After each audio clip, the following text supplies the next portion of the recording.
नमस्कार साथियों, गर्व श्रृंखला के 28वें क्लास में आप सभी का बहुत बहुत स्वागत है। साथियों, गर्व श्रृंखला सामान्य अध्ययन का संपूर्ण तैयारी के लिए शुरू की गई एक श्रृंखला है, जिसमें आगे हम लोग पढ़ा जाएगा।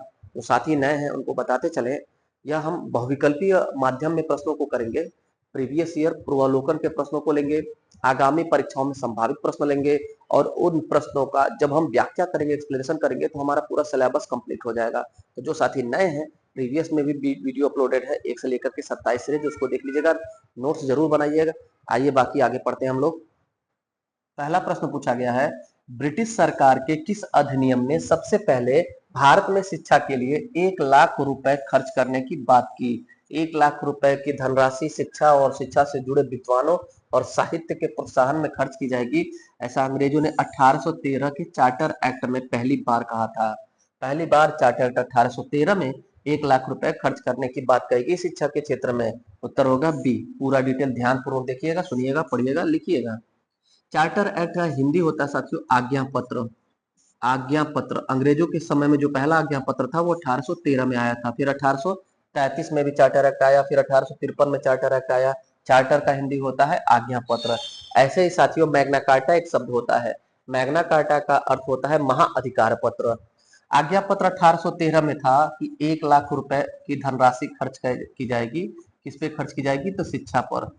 इसी को लेकर के हमारे भारत में विवाद हो गया, जिसे हम लोग कहते हैं प्राच्य पाश्चात्य विवाद। प्राच्य और पाश्चात्य विवाद। प्राच्य क्या है? प्राचीन शब्द से बना हुआ है। पाश्चात्य पश्चिम शब्द से बना हुआ है। प्राच्य जो समर्थक थे वे कहते थे कि हमारे भारत में हिंदी, फारसी, संस्कृत, हिंदी, फारसी, संस्कृत, उर्दू, अरबी, इन भाषा में शिक्षा पर यह पैसा खर्च होगा, यानी प्राच्य भाषाओं पर शिक्षा में खर्च होगा ये पैसा। पाश्चात्य समर्थक कहते थे कि ये अंग्रेजी अंग्रेजी लैटिन, रोमन, यानी कि पश्चिम भाषा, लैटिन, अंग्रेजी, रोमन, पश्चिम भाषा की जो शिक्षा है उस पर यह धनराशि खर्च की जाएगी। इसको लेकर के विवाद हुआ, प्राच्य पाश्चात्य विवाद कहा जाता है। प्राच्य पाश्चात्य विवाद में साथियों दोनों तरफ दोनों गुट के लोग थे। यहाँ पर प्राच्य में कुछ अंग्रेज भी समर्थक थे जो चाहते थे कि भारतीय सिर्फ जो है प्राचीन सभ्यता और अपने प्राचीन भाषाओं को पढ़े, अंग्रेजी से वो संपर्क न साधे। अंग्रेजी अगर ये पढ़ने लगेंगे भारतीय तो ये ज्यादा अवेयर हो जाएंगे और आधुनिक संस्कृति से जुड़ करके हम लोग की बराबरी कर सकते हैं। इसलिए कुछ अंग्रेज इसके विरोध में भी थे और वो चाहते थे प्राच्य की शिक्षा भारतीय ग्रहण करें।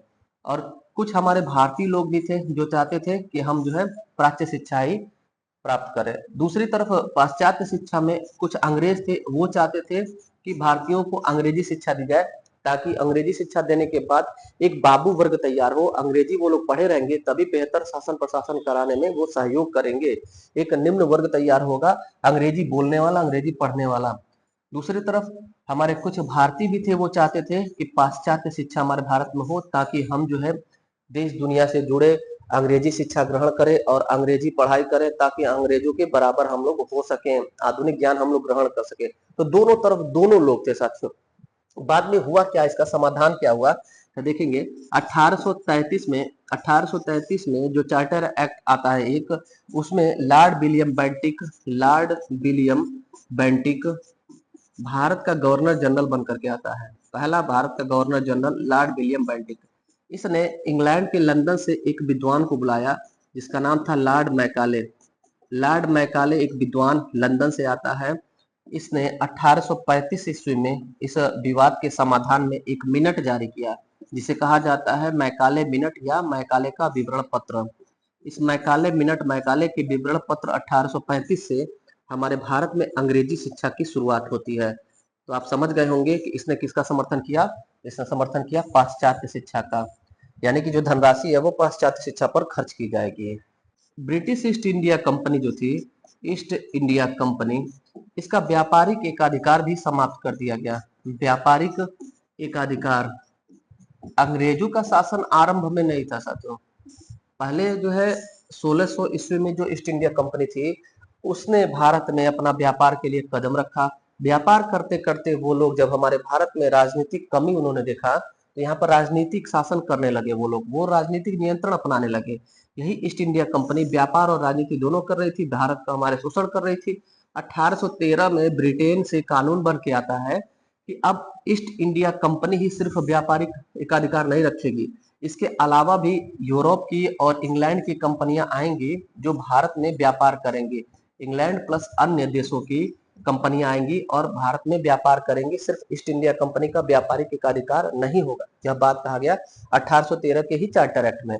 लेकिन ईस्ट इंडिया कंपनी का दो जगह इन्वेस्टमेंट पूर्व में से हो चुका था, जैसे असम में चाय का निवेश हो गया था और चीन के साथ चांदी के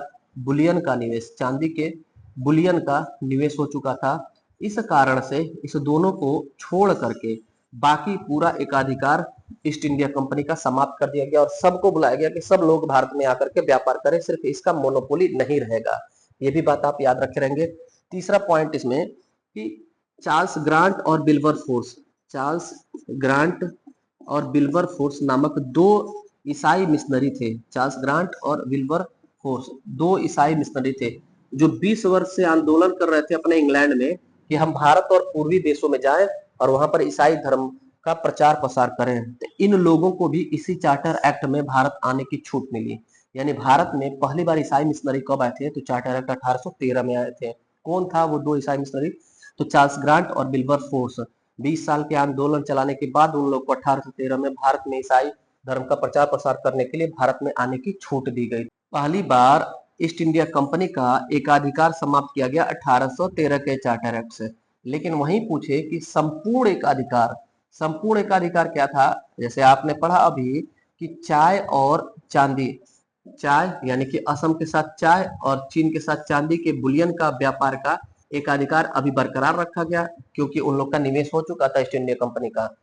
इसको भी कब समाप्त किया गया? तो जब 1813 के बाद अगला चार्टर एक्ट 1833 का चार्टर एक्ट आया। 1833 के चार्टर एक्ट से संपूर्ण एकाधिकार ईस्ट इंडिया कंपनी का समाप्त कर दिया। दूसरा प्रश्न पूछा गया है, हंटर कमीशन की रिपोर्ट में किसके विकास पर जोर दिया गया? बालिका शिक्षा, उच्च शिक्षा, प्राथमिक शिक्षा, तकनीकी शिक्षा। उत्तर हो जाएगा प्राथमिक शिक्षा पर। अंग्रेजों के जमाने में हंटर कमीशन आया था जिसने भारत में प्राथमिक शिक्षा में सुझाव की सिफारिश की थी। हंटर कमीशन प्राथमिक शिक्षा से संबंधित कब ये आया था? तो 1882 ईस्वी में। 1882 ईस्वी में अंग्रेजों के समय में प्राइमरी एजुकेशन में सुझाव देने के लिए, सुधार करने के लिए, सिफारिश के लिए हंटर कमीशन आया था। कुछ और बातें देखिएगा साथियों, परीक्षा की दृष्टि वाला एक शब्द है विलियम हंटर, इसी से मिलता जुलता नाम विलियम हंटर। और एक है साथियों हंटर कमेटी। ये क्या था? Hunter commission. विलियम हंटर साथियों, इसने 1934 में सिंधु घाटी जो सभ्यता की लिपि थी उसको वैज्ञानिक तरीके से पढ़ने का प्रयास किया, लेकिन नहीं पढ़ पाया। वही विलियम हंटर है।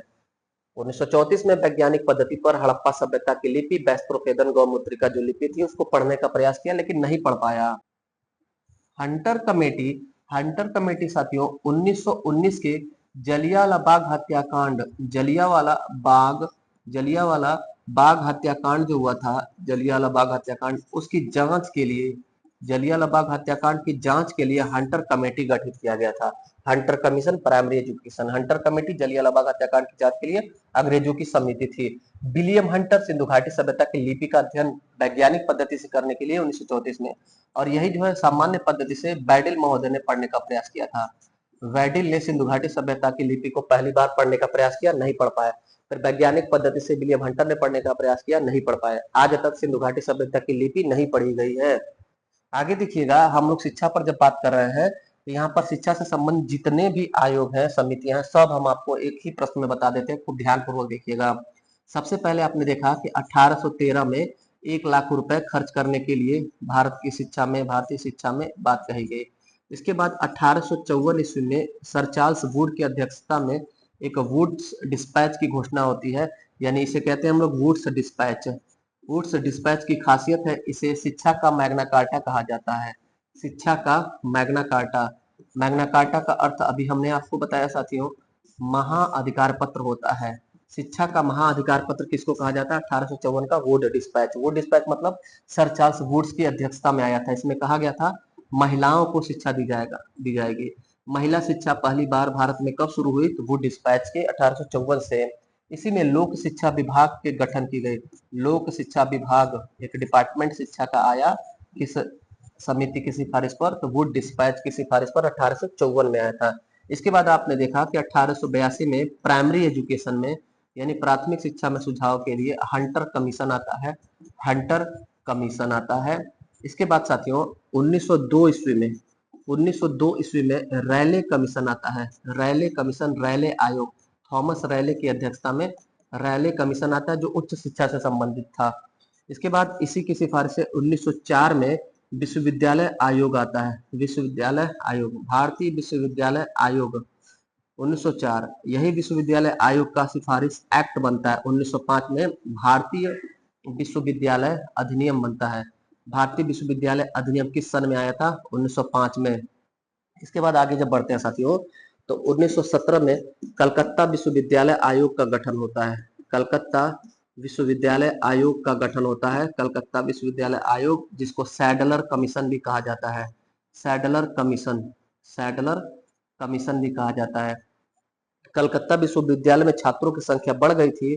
उसी कलकत्ता विश्वविद्यालय में छात्रों की संख्या को कम करने के लिए उसके बगल में ढाका में एक विश्वविद्यालय का गठन किया गया था 1917 में, जिसका अध्यक्ष था सैडलर, माइकल सैडलर अध्यक्ष था। इसके 2 सदस्य भी थे साथियों, जियाउद्दीन अहमद और आशुतोष मुखर्जी, सैडलर कमीशन के अध्यक्ष थे।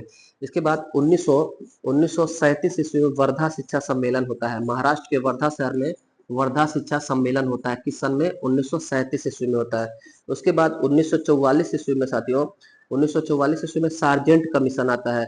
सार्जेंट कमीशन का भी संबंध एजुकेशन से ही था, शिक्षा से ही था। सार्जेंट योजना, सार्जेंट योजना। इसके बाद साथियों 1948 में राधा कृष्णन आयोग आता है। राधा कृष्णन आयोग, उच्च शिक्षा से संबंधित राधा कृष्णन आयोग कब आया? 1948 में। राधा कृष्णन आयोग किससे संबंधित था? उच्च शिक्षा से संबंधित था। इसके बाद और देखिएगा साथियों 1952 में मुदालियर आयोग आया। 1952 मुदालियर आयोग, मो से मुदालियर है तो माध्यमिक शिक्षा आप याद रखे रहेंगे। मद्रास विश्वविद्यालय के कुलपति थे लक्ष्मी स्वामी मुदालियर। इन्हीं की अध्यक्षता में मुदालियर आयोग का गठन किया गया। मुदालियर आयोग माध्यमिक शिक्षा में सुझाव के लिए आया था। माध्यमिक शिक्षा में सुझाव देने के लिए मुदालियर आयोग का गठन हुआ। इसके बाद साथियों 1964 में कोठारी कमीशन गठित हुआ। कोठारी कमीशन यानी कि कोठारी आयोग गठित हुआ। यही कोठारी आयोग का सिफारिश 1968 में लागू होता है और हमारे देश में शिक्षा नीति बनती है। शिक्षा नीति बनती है। उसके बाद फिर हमारे भारत में 1986 में शिक्षा नीति बनती है। 1986 शिक्षा नीति, और ये 1986 की शिक्षा नीति में संशोधन होता है 1992 में। 1992 में 1986 की शिक्षा नीति में थोड़ा बहुत संशोधन होता है और उसके बाद 34 साल बाद 2020 में हमारे भारत में अगली राष्ट्रीय शिक्षा नीति आती है। राष्ट्रीय यानी कि नेशनल एजुकेशन पॉलिसी सन 2020। यानी आज तक हम लोग इतिहास में से शुरू करके आज तक की शिक्षा नीति को और उसके सन को देख लीजिए, याद रख रहेगा, लिख लीजिएगा। जो साथी स्पेशली बीएड बीटीसी टीचिंग का तैयारी करते हैं उनके लिए तो बहुत खास है ये प्रश्न। तीसरा प्रश्न है सैडलर आयोग 1917 संबंधित था, तो देखिएगा शिक्षा से संबंधित था। कलकत्ता विश्वविद्यालय आयोग या सैडलर कमीशन 1917, जियाउद्दीन अहमद और आशुतोष मुखर्जी दोनों लोग उसके सदस्य भी थे और माइकल सैडलर उसका अध्यक्ष था। कलकत्ता विश्वविद्यालय की संख्या कम करने के लिए बगल में ढाका में एक विश्वविद्यालय स्थापित की गई। ढाका साथियों वर्तमान में बांग्लादेश की राजधानी है, उस समय हमारे भारत का हिस्सा था। वहां पर विश्वविद्यालय की स्थापना इसी आयोग की सिफारिश पर हुआ था। उत्तर देखिएगा, उत्तर हो जाएगा सी।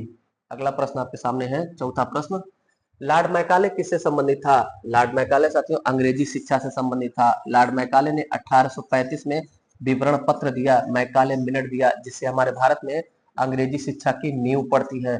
हमारे भारत में अंग्रेजी शिक्षा की शुरुआत कब हुई? तो आप बता सकते हैं 1835 में लॉर्ड मैकाले की सिफारिश के बाद से हुई थी। उत्तर यहाँ चेक कर लीजिएगा, उत्तर है सी। अगला प्रश्न देखिएगा साथियों, पांचवा प्रश्न, किसके शासनकाल में भारत में अंग्रेजी शिक्षा आरंभ हुई? तो हमने बताया साथियों कि लॉर्ड विलियम बेंटिक 1833 में जब भारत का गवर्नर जनरल बन के आता है, 1833 में लॉर्ड विलियम बेंटिक भारत का गवर्नर जनरल बन के आता है, तो इसने लंदन से एक अंग्रेजी के विद्वान लॉर्ड मैकाले को भारत में बुलाया और वही लॉर्ड मैकाले ने 1835 में मैकाले विवरण देता है, मैकाले मिनट देता है, उसी के तहत भारत में अंग्रेजी शिक्षा की शुरुआत होती है। तो इस प्रकार उत्तर हो जाएगा ए। छठा प्रश्न है, भारत में प्रथम 3 विश्वविद्यालय कलकत्ता, मद्रास और बंबई की स्थापना किस वर्ष हुई? 1857 में। याद रखिएगा 1857 में भारत में 3 पहली बार विश्वविद्यालय स्थापित होते हैं लंदन विश्वविद्यालय की तर्ज पर। किस विश्वविद्यालय की तर्ज पर? लंदन विश्वविद्यालय की तर्ज पर। लंदन विश्वविद्यालय की तर्ज पर हमारे भारत में तीनों प्रेसिडेंसी, कलकत्ता, मद्रास, बंबई, ये तीन जो प्रेसिडेंसी थी अंग्रेजों के जमाने में प्रमुख, कलकत्ता, मद्रास और बंबई। दिल्ली मध्यकाल में केंद्र था साथियों। अंग्रेजों के समय में ये तीन प्रमुख केंद्र थे और 1911 के बाद दिल्ली राजधानी जब बनती तो दिल्ली भी केंद्र हो जाता है। उससे पूर्व ये तीन बड़े शहर है प्रेसिडेंसी थी। इन तीनों प्रेसिडेंसी में 1857 में विश्वविद्यालय स्थापित किया गया लंदन विश्वविद्यालय की तर्ज पर। इसमें भी आपको याद होगा साथियों 1773 का जब रेगुलेटिंग एक्ट आया तो ये राजधानी हो जाती है, यानी कि यहाँ का जो गवर्नर था गवर्नर जनरल हो जाता है और ये दोनों इसके अधीन गवर्नर हो जाते हैं। ये दो गवर्नर मद्रास और बंबई, और बंगाल का गवर्नर जनरल हो जाता है रेगुलेटिंग एक्ट 1773 के तहत। आगे देखिएगा, ये तीन विश्वविद्यालय कलकत्ता, मद्रास और बंबई की स्थापना 1857 में होती है, ठीक बात है। लंदन विश्वविद्यालय की तर्ज पर होती है, ठीक बात है। लेकिन किस आयोग की सिफारिश पर? तो याद रखिएगा 1854 का वुड डिस्पैच हम लोग जो पढ़े हैं, वुड्स डिस्पैच में कहा गया था कि तीन विश्वविद्यालय स्थापित होगा, इसी के अंतर्गत हुआ था वुड डिस्पैच। यानी कि तीन बातें से याद रखेंगे। लोक शिक्षा विभाग का गठन हुआ, महिलाओं को शिक्षा देने की पहली बार शुरुआत इसी में हुई थी और भारत में पहली बार तीन केंद्रीय विश्वविद्यालय 1857 में इसी घोषणा पत्र से हुई थी। इसीलिए साथियों वुड डिस्पैच को महाअधिकार पत्र या शिक्षा का मैग्ना कार्टा कहा जाता है। अगला प्रश्न देखिएगा, इसके सतत प्रयत्नों से बंबई में प्रथम महिला विश्वविद्यालय की स्थापना हुई। पहली महिला विश्वविद्यालय बंबई में स्थापित हुई थी डी.के. कर्वे के प्रयासों से। डी.के. कर्वे के प्रयासों से 1916 में बंबई में पहली महिला विश्वविद्यालय की स्थापना हुई। याद रखिएगा एक पॉइंट और कि 1896 में इन्हीं के प्रयासों से पुणे में एक विधवा आश्रम की भी स्थापना होती है। पुणे में विधवा आश्रम की स्थापना किसने की? तो डी.के. कर्वे। कहां पर? पुणे में। कब? तो 1896 ईस्वी में। आठवां प्रश्न है, डेक्कन एजुकेशन सोसाइटी की स्थापना से कौन संबंधित था? उत्तर हो जाएगा बीजी तिलक। बाल गंगाधर तिलक डेक्कन एजुकेशन सोसाइटी की स्थापना करते हैं 1880 ईस्वी में। 1880 ईस्वी में पुणे में डेक्कन एजुकेशन सोसाइटी की स्थापना होती है और ये साथियों इसका पूर्व में नाम था new English school. New English school. पूरा बात ध्यान से पढ़िएगा, लिखिएगा साथियों, बहुत महत्वपूर्ण चीजें हैं। डेक्कन एजुकेशन सोसाइटी का पूर्व नाम न्यू इंग्लिश स्कूल। स्थापना 1880। कहां पर? पुणे में। किसने किया? बीजी तिलक ने किया था। लेकिन इसके संरक्षक कौन थे? आपसे पूछ रहे इसके संरक्षक कौन थे? तो इसके संरक्षक थे महादेव गोविंद रानाडे। रानाडे साहब इसके संरक्षक थे। रानाडे जी इसके संरक्षक थे। रानाडे जी को महाराष्ट्र का सुकरात कहा जाता है, याद रखे रहेंगे। महाराष्ट्र का सुकरात किसको कहते हैं? महाराष्ट्र का सोक्रेटिस किसको कहते हैं? रानाडे जी को कहते हैं। और ये सुकरात कहाँ का था साथियों? तो सुकरात यूनान का था। सुकरात जिसका शिष्य था प्लेटो। सुकरात का शिष्य था प्लेटो और प्लेटो का शिष्य था साथियों अरस्तु। अरस्तु और अरस्तु का शिष्य था सिकंदर। इतना बात याद रखिएगा, सब यूनानी है। सिकंदर के गुरु का नाम अरस्तु, अरस्तु के गुरु का नाम प्लेटो, प्लेटो के गुरु का नाम सुकरात। सुकरात एक यूनानी महान दार्शनिक थे। ट्रिक अगर आप देखें तो SPAS, सुकरात, प्लेटो, अरस्तु और सिकंदर, ये क्रमशः गुरु और शिष्य का क्रम है। दूसरी बात यहाँ आएंगे, रानाडे जो हैं ये बहुत महान विद्वान थे साथियों। इनके शिष्य थे गोपाल कृष्ण गोखले, यानी गोखले जी के गुरु कौन थे? तो महादेव गोविंद रानाडे थे। अच्छा, गोखले जी भी किसके गुरु थे? तो गांधी जी के गुरु थे। महात्मा गांधी के राजनीतिक गुरु कौन थे? गोखले। और गुरु के भी गुरु कौन थे? रानाडे। तो आप समझ सकते हैं कितना महत्व है रानाडे जी का। नौवां प्रश्न है, Mohammedan Anglo oriental college Aligarh की स्थापना निम्नलिखित में से किस वर्ष हुई थी? तो मोहम्मडन एंग्लो ओरिएंटल कॉलेज 1875 ईस्वी में स्थापित हुआ। कई बार एग्जाम में आया हुआ है। अलीगढ़ में 1875 ईस्वी में मोहम्मडन एंग्लो ओरिएंटल कॉलेज की स्थापना होती है। किसने किया था? तो सर सैयद अहमद खान ने। सर सैयद अहमद खान। सर सैयद अहमद खान ने 1875 ईस्वी में अलीगढ़ में अंग्रेजी शिक्षा के लिए मोहम्मडन एंग्लो ओरिएंटल कॉलेज की स्थापना की। यही कॉलेज साथियों 1920 ईस्वी में अलीगढ़ मुस्लिम विश्वविद्यालय बन जाता है। अलीगढ़ मुस्लिम विश्वविद्यालय कब बनता है? 1920 ईस्वी में बन जाता है। 10वां प्रश्न है, बनारस हिंदू विश्वविद्यालय का शिलान्यास निम्न में से किसने किया था? देखिएगा महत्वपूर्ण प्रश्न है साथियों। लॉर्ड हार्डिंग ने, गवर्नर जनरल लॉर्ड हार्डिंग था, इसने बनारस हिंदू विश्वविद्यालय का शिलान्यास किया था। पूरा डिटेल देखिएगा। एनी बेसेंट ने अभी समीक्षा अधिकारी के परीक्षा में ये प्रश्न आया था साथियों। 1898 ईस्वी में एनी बेसेंट ने बनारस में हिंदू कॉलेज की स्थापना की। बनारस में हिंदू कॉलेज की स्थापना 1898 में किसने की थी? तो आप बताएंगे एनी बेसेंट। यही स्कूल साथियों आगे 1916 में मदन मोहन मालवीय ने बनारस हिंदू विश्वविद्यालय बनाया। बनारस हिंदू विश्वविद्यालय, इसका शिलान्यास किसने किया था? तो लॉर्ड हार्डिंग ने किया था। ऐसे ये कंफ्यूजन वाला प्रश्न पूछता है, गलत कर देते हैं आप लोग। कलकत्ता में कलकत्ता में कलकत्ता में भी हिंदू कॉलेज था। कलकत्ता में हिंदू कॉलेज की स्थापना किसने की, कब हुआ, किसने किया? तो कलकत्ता में डेविड हेयर ने हिंदू कॉलेज की स्थापना की। डेविड हेयर ने कलकत्ता में 1917 में हिंदू कॉलेज की स्थापना की। और ये हिंदू कॉलेज बनारस वाला है 1898 नी बेसेंट। वही जो है 1916 में बनारस हिंदू विश्वविद्यालय बनता है, बीएचयू बनता है, बीएचयू। और इस बनारस हिंदू विश्वविद्यालय के निर्माण में और स्थापित करने में सबसे बड़ा योगदान किसका था? मदन मोहन मालवीय जी का था। मदन मोहन मालवीय बनारस हिंदू विश्वविद्यालय के संस्थापक। लेकिन Banaras Hindu college 1898 Annie Besant. 11वां प्रश्न है, भारत का पहला समाचार पत्र था? उत्तर होगा Bengal gazette. James Augustus Hicky के द्वारा शुरू किया गया। जेम्स हिक्की के द्वारा शुरू किया गया पहला भारत का समाचार पत्र था बंगाल गजट। जेम्स हिक्की, याद रखिएगा। 12वां प्रश्न है, 1878 का वर्नाक्यूलर प्रेस एक्ट किसने रद्द किया था? रद्द करने की बात पूछा गया है तो रद्द रॉसे रिपन। लॉर्ड रिपन जो उदारवादी गवर्नर जनरल था, उसने वर्नाक्यूलर प्रेस एक्ट को रद्द किया था। पूरी बात देखिएगा, पूरा टॉपिक देखिएगा। वर्नाक्यूलर प्रेस एक्ट आया था 1878 ईस्वी में। किसने लगाया? तो 1878 ईस्वी में वर्नाक्यूलर प्रेस एक्ट लगाया लॉसे लिट्टन। लिट्टन ने लगाया। और किसने रद्द किया? तो रद्द किया रिपन ने। रिपन ने रिबन खोल दिया इसका। कब? 1882 में। इसे लगाया, इसने हटाया। रिपन उदारवादी गवर्नर जनरल। ये क्या था? वर्नाक्यूलर प्रेस एक्ट साथियों, देसी भाषा में, लोकल लैंग्वेज में जो हमारे भारतीय समाचार पत्र थे, इन्हीं पर प्रतिबंध लगाने के लिए आया था। देसी भाषा, साहित्य, समाचार पत्र, साहित्य और पत्र पत्रिकाओं पर प्रतिबंध लगाने के लिए vernacular press act Lord Lytton ने लाया था, लगाया था।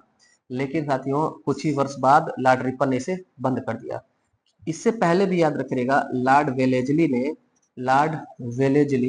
लॉर्ड वेलेजली ने 1798 ईस्वी में प्रेस सेंसरशिप एक्ट लागू किया था। Press censorship press censorship act किसने लागू किया था? तो 1798 ईस्वी में लॉर्ड वेलेजली ने लागू किया था प्रेस सेंसरशिप एक्ट। वही वेलेजली जिसने 1798 में सहायक संधि भी लागू किया था। क्यों आ रहा था साथियों? देखिएगा, हुआ क्या कि हमारे भारत में जो अंग्रेजों के विरुद्ध एक विचार बन रहा था, विद्रोह की बन रहा था, क्रांति की शुरुआत होने वाली थी, उसमें हमारे भारतीयों तक अपनी आवाज को पहुंचाने के लिए, जन आंदोलन करने के लिए हमारे जो विद्वान थे, जो क्रांतिकारी थे, वो देसी भाषा में, लोकल लैंग्वेज में अपने विचारों को पत्रों में, समाचार पत्रों में प्रकाशित करते थे ताकि अंग्रेज उसको न पढ़ पाए। जैसे भोजपुरी में, हिंदी में, पंजाबी में, गुजराती में, मराठी में, तमिल तेलुगु भाषा में अपने क्रांति के विचारों को क्रांतिकारी जन जन तक पहुंचाने का काम करते थे। अब इस समाचार पत्र को अंग्रेजों के हाथ में आता तो वो पढ़ नहीं पाते थे, इसलिए अंग्रेजों ने इस समाचार पत्र, जो देसी भाषा के समाचार पत्र थे, उन पर समय समय पर प्रतिबंध लगाने के लिए यह सब कानून लाते थे। 13वां प्रश्न है, पत्रकार के कर्तव्य का निर्वहन करते हुए जेल जाने वाला प्रथम भारतीय कौन था? बाल गंगाधर तिलक। बाल गंगाधर तिलक पत्रकार रहते हुए जेल जाने वाले पहले भारतीय थे। देखिएगा पूरा डिटेल। ये जो है साथियों, अपने समाचार पत्रों के माध्यम से युवा क्रांतिकारी तैयार कर रहे थे। इनको जेल की सजा हुई, मांडले जेल में भेजा गया। मांडले जेल, वहां पर भी इन्होंने एक पुस्तक लिख दिया, गीता रहस्य। जेल में रह करके कौन सी पुस्तक इन्होंने लिखा? तो गीता रहस्य लिखा था। ऐसे साथियों, इन्होंने आर्यों के आगमन के बारे में भी पुस्तक लिखा। आर्यों के आगमन के बारे में पुस्तक लिखा और इन्होंने बताया कि आर्य आर्कटिक क्षेत्र से आए थे। आर्य आर्कटिक क्षेत्र से आए थे, किसने कहा था? बाल गंगाधर तिलक ने कहा था। बाल गंगाधर तिलक की पत्रिका थी, प्रसिद्ध पत्रिका केसरी। केसरी और मराठा। केसरी साथियों मराठी भाषा में इन्होंने लिखा था, और मराठा जो है वो अंग्रेजी भाषा में इन्होंने लिखा था। अंग्रेजी भाषा में लिखा था। अंग्रेज इनसे बहुत ज्यादा डरते थे। एक अंग्रेज था वेलेंटाइन सिरोल। Valentine Valentine सिरोल। इसने अपनी पुस्तक, इसकी एक पुस्तक थी, नाम है उसका इंडियन अनरेस्ट। इंडियन अनरेस्ट किसकी पुस्तक थी?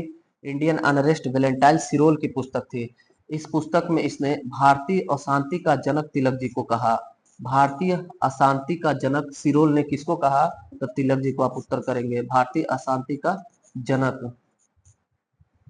14वां प्रश्न है, अमेरिका में फ्री हिंदुस्तान अखबार किसने शुरू किया? अमेरिका में फ्री हिंदुस्तान नामक अखबार शुरू किया तारकनाथ दास ने। तारकनाथ दास जी की समाचार पत्र पत्रिका है फ्री हिंदुस्तान, याद रखे रहेंगे, फ्री हिंदुस्तान, तारकनाथ दास। फ्री हिंदुस्तान कहाँ शुरू हुआ था? तो अमेरिका में शुरू हुआ था। बाकी डिटेल देखिएगा। सर्कुलर ए आजादी, अगर पूछे सर्कुलर ए आजादी इंपॉर्टेंट पत्रिका है। सर्कुलर ए आजादी पत्रिका किसकी? तो रामनाथ पुरी जी की थी। स्वदेश सेवक किसकी पत्रिका थी? स्वदेश सेवक, स्वदेश सेवक जीडी कुमार की पत्रिका थी, क्रांतिकारियों से संबंधित। लाला हरदयाल की विश्व प्रसिद्ध गदर पत्रिका थी, गदर के संस्थापक लाला हरदयाल। 15वां प्रश्न है, फारसी साप्ताहिक पत्रिका मिरातुल अखबार को प्रकाशित करते थे। मिरातुल अखबार राजा राम मोहन राय की पत्रिका, मोस्ट इंपॉर्टेंट, राजा राम मोहन राय की पत्रिका है मिरातुल अखबार। किस भाषा में? फारसी भाषा में। इसके अलावा भी इन्होंने संवाद कौमुदी, संवाद कौमुदी, ब्राह्मणिकल मैगजीन, ब्राह्मणिकल मैगजीन, ये सब समाचार पत्र पत्रिका प्रकाशित की। ब्राह्मणिकल मैगजीन और संवाद कौमुदी। राजा राम मोहन राय को राजा की उपाधि किसने दी थी? प्रश्न पूछता है।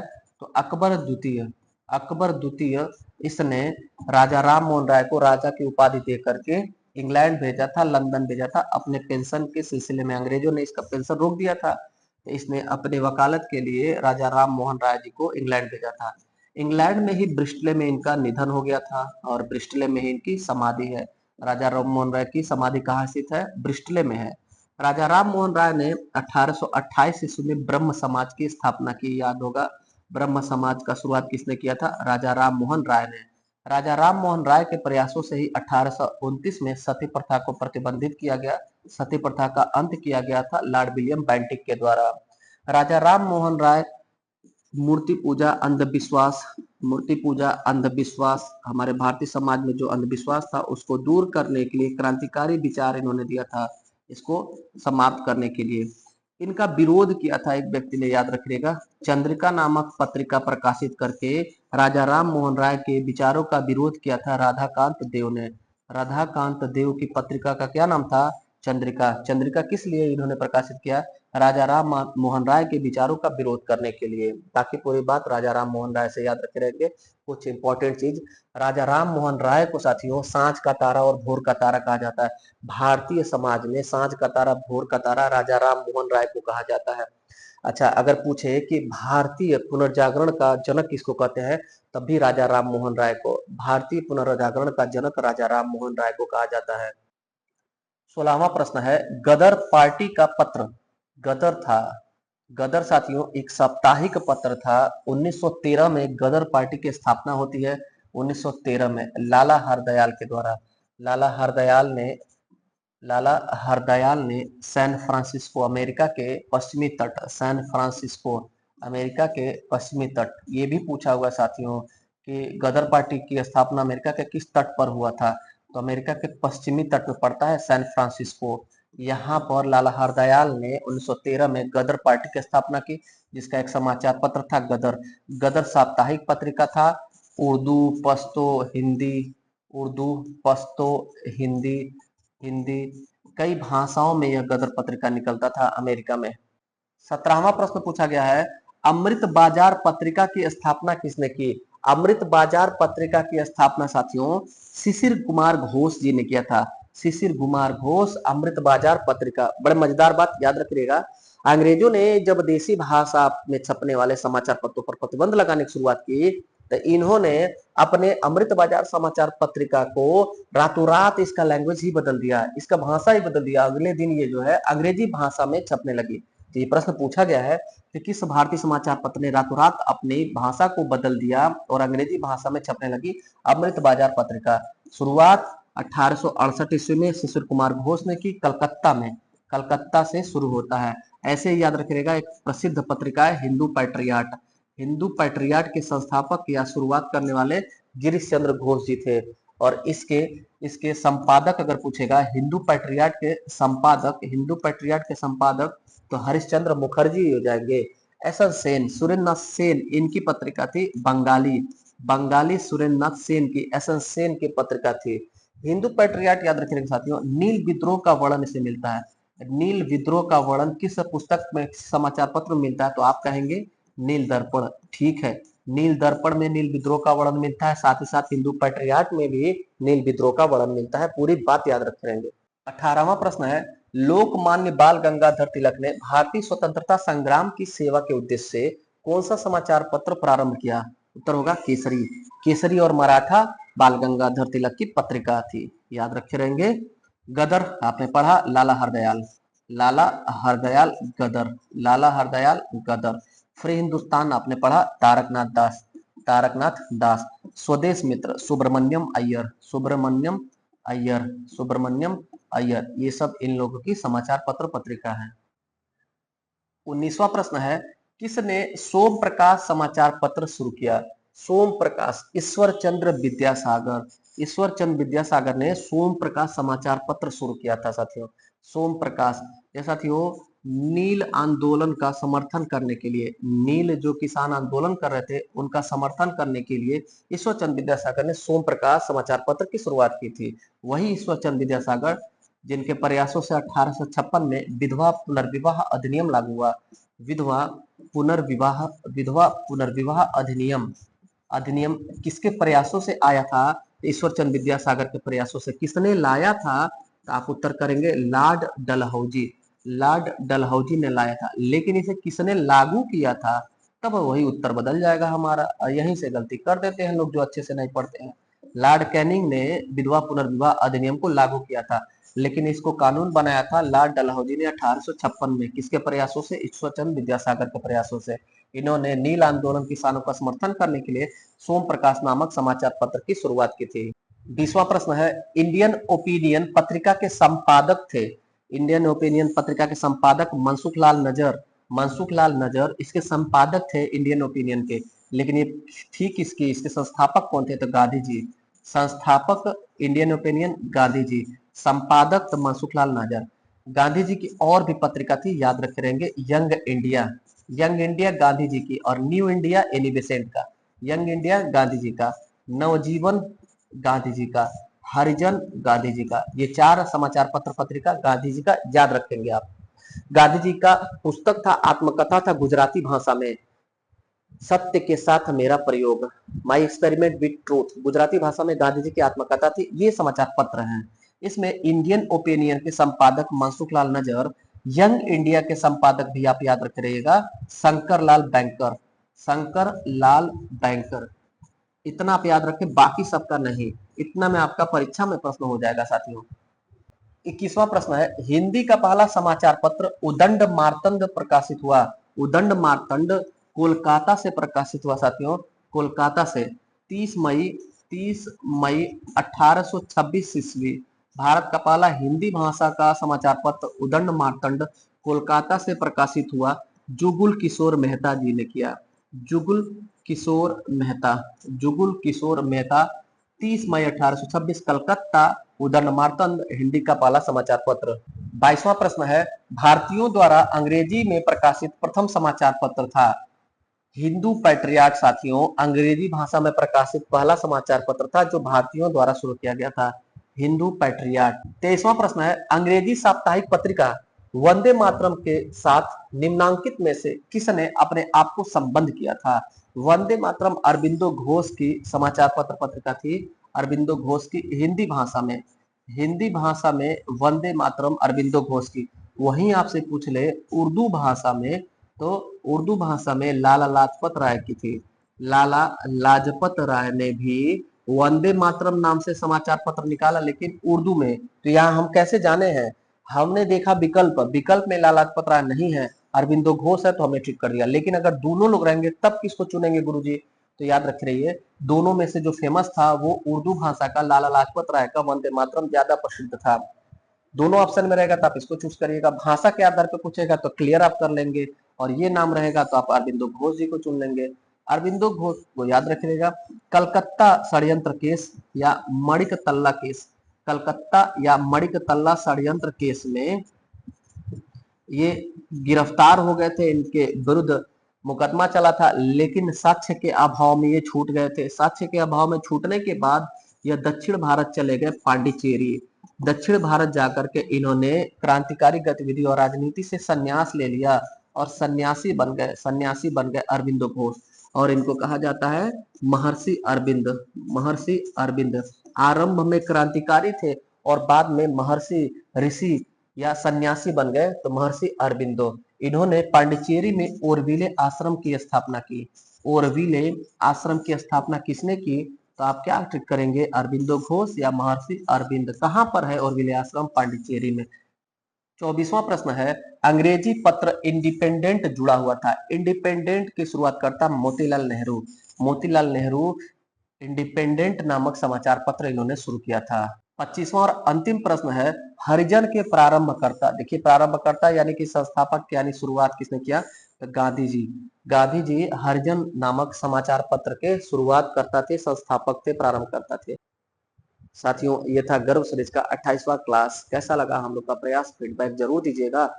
और साथियों जो नए साथी हैं, पहली बार चैनल पर विजिट कर रहे हैं, उन सबका हृदय की गहराइयों से वेलकम है। अपने चैनल से जुड़ जाइए, चैनल को सब्सक्राइब कर लीजिए, नोटिफिकेशन को अलाउ कर लीजिए। कोई भी वीडियो अपलोड होगा तो आपको सबसे पहले नोटिफिकेशन मिल जाएगा। बाकी आप current affair, daily current affair भी अपने चैनल पर पढ़ रहे हैं, अनवरत रूप से पढ़ते रहिए, अपडेट रहिए करंट अफेयर से, और जीएस के श्रृंखला को देखिए। साथियों हिंदी का भी वीडियो अपलोड है अपने चैनल पर, अपने चैनल के हिंदी प्लेलिस्ट में जाइएगा, हिंदी को पढ़िएगा, हिंदी का ज्ञान बढ़ाइएगा।